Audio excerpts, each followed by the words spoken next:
قرآنی آیت ہے۔ اللہ تعالیٰ سے انہوں نے دعا مانگی تھی، ربنا ظلمنا انفسنا وان لم تغفر لنا وترحمنا لنکونن من الخاسرین۔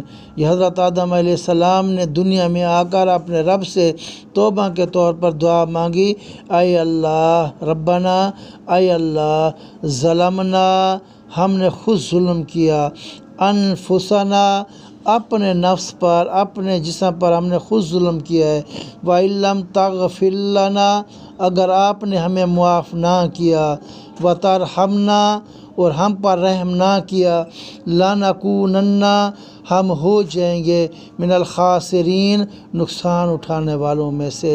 تو یہ آپ نے دعا پوری اتارنی ہے اور اس کا ترجمہ بھی آپ نے لکھنا ہے۔ اس کے بعد سوال نمبر 2 ہے حضرت موسیٰ علیہ السلام کی دعا اور اس کا ترجمہ۔ یہ بھی آپ کی بک میں نہیں ہے، قرآن میں سورہ طٰہٰ 16ویں پارے میں موجود ہے۔ حضرت موسیٰ علیہ السلام نے اللہ تعالیٰ سے دعا مانگی تھی، کیونکہ بچپن کے اندر جب آسیہ نے ان کو پالا، گود میں لیا، فرعون مارنا چاہتا تھا، ان کا امتحان لیا گیا، بچے کے سامنے انگارے اور ڈائمنڈ رکھا گیا، بچے نے انگارے کو اٹھا کر منہ پہ رکھ دیا، جس سے زبان جل گئی تھی۔ یہ بچپن کے اندر بڑے ہوئے تو ان کی زبان صاف نہیں تھی، کیونکہ نسیں رگیں وغیرہ جل چکی تھی، زبان میں لکنیت پیدا ہو گئی تھی۔ تو حضرت موسیٰ علیہ السلام نبی بن گئے تھے، وعظ و تبلیغ کرنی تھی، لوگوں کو بات کی سمجھ نہیں آتی، تو حضرت موسیٰ علیہ السلام نے اپنے رب سے استدعا کی۔ اب دیکھیں وہ پیاری دعا مانگی، قرآنی آیت بھی ہے، تو لہٰذا وہ ہم نے بھی وہی دعا مانگنی ہے۔ تو ڈیئر اسٹوڈنٹس، یہ دعائیں قرآن مجید پڑھنے سے پہلے، اس کرنے سے پہلے آپ ضرور پڑھ لیا کریں۔ حضرت موسیٰ علیہ السلام نے دعا مانگی، ربی شرح لی صدری ویسر لی امری واحلل عقدۃ من لسانی یفقہوا قولی۔ اس کا ترجمہ ہے، ربی شرح لی صدری، اے میرا رب کھول دے میرا سینہ، ویسر لی، اور آسان کر دے میرے لیے، امری، میرا ہر کام، واحلل عقدۃ، کھول دے گرہ، من لسانی، میری زبان کی، یعنی کہ اب زبان کی گرہ بھی کھل جائے گی۔ کیا ہوگا؟ یفقہوا قولی، تاکہ لوگ میری بات کو سمجھ سکیں۔ تو یہ پوری آپ نے دعا بھی اتارنی ہے، اس کا ترجمہ بھی اتارنا ہے۔ سوال نمبر 3 ہے حضرت یونس علیہ السلام کی دعا اور ترجمہ۔ حضرت یونس علیہ السلام اللہ کے پیارے نبی تھے، کشتی میں سوار تھے، تو کشتی ڈوبنے لگی، تو ملاح نے کہا کہ ان میں سے ایک شخص اگر چھلانگ لگا دے تو کشتی بچ سکتی ہے۔ قرآن اندازی ڈالی گئی، پرچیاں ڈالی گئیں، تو یونس علیہ السلام کا نام آیا۔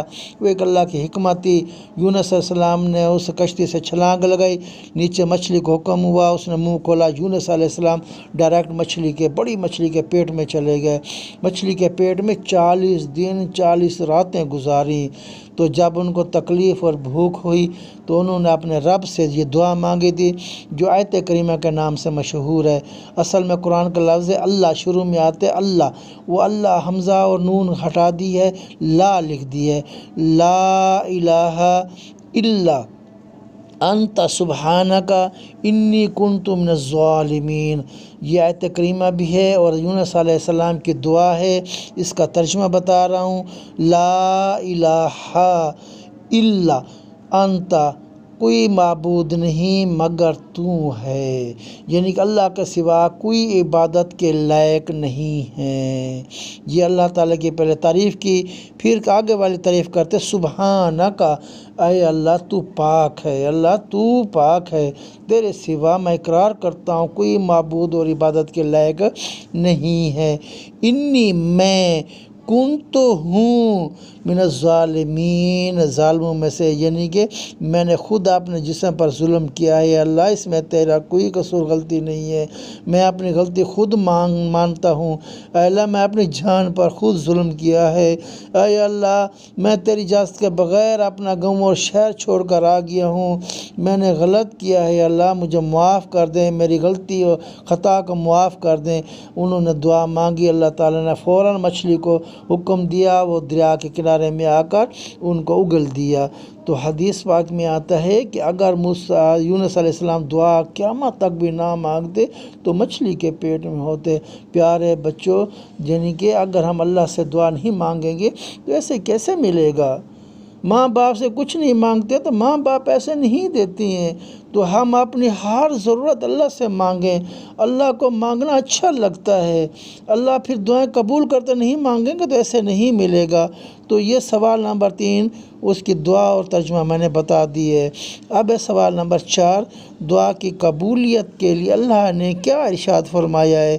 اب اپنی بک کا اس کا جواب دیکھیں گے، پیج نمبر 18 پر پہلا پیراگراف پورا لکھنا ہے، جو آپ کا شروع ہوتا ہے دعا کا مطلب ہے سے شروع ہوتا ہے اور آخری لفظ ہے کروں گا، جہاں تک پورا پیراگراف آپ نے اتارنا ہے۔ اس کے بعد نئے پیج پر اعراب لگانے ہیں، یہ ہمیشہ ہر شیٹ میں آپ کو دیتا ہوں۔ ان میں سے دونوں میں نے حدیث دی ہیں، دونوں کا اعراب لگا دیے ہیں۔ پہلے آپ بغیر اعراب کے لکھیں گے، پھر دوبارہ اعراب لگا کر لکھیں گے۔